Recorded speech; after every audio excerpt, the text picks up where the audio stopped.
No, sir. Okay.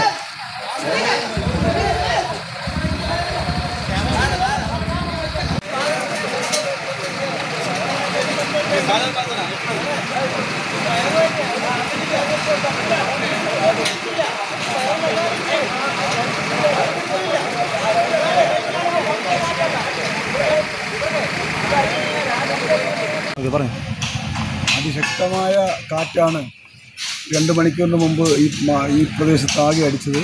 ഇവിടെ മാത്രമല്ല, വ്യാപകമായ നഷ്ടമാണ് മാന്നന്നൂർ പഞ്ചായത്തിലാകെ ഇപ്പം കിട്ടിയ അറിവനുസരിച്ച് നടന്നിട്ടുള്ളത്.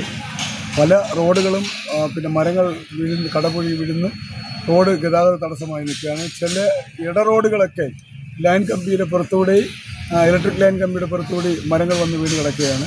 അവിടെയൊക്കെ ഇനി നാളെ വ്യക്തമായ തീരുമാനങ്ങൾ അറിയാൻ പറ്റും. പല വാഴകളൊക്കെ കൃഷിയൊക്കെ വ്യാപകമായ നാശനഷ്ടമാണ് ഉണ്ടായത്. 10,000-കണക്കിന് മൂട് വാഴകളാണ് അടിച്ചൊടിച്ച് പോയത്. അത്രത്തോളം നഷ്ടമാണ് ഈ കഴിഞ്ഞ 2 മണിക്കൂറിന് മുമ്പ് നടത്തി വീശിയടിച്ച കാറ്റിലൂടെ ഉണ്ടായിട്ടുള്ളതാണ്. ഈ രക്ഷാപ്രവർത്തനം നടന്നു വരികയാണ്. പിന്നെ ഫയർഫോഴ്സിൻ്റെയും പോലീസിൻ്റെയും നാട്ടുകാരുടെയൊക്കെ വലിയ സഹായം അതോടുകൂടി റോഡ് ഗതാഗത യോഗ്യമാക്കാനുള്ള വലിയ നടപടി നടന്നുകൊണ്ട് വരികയാണ്.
ഒരു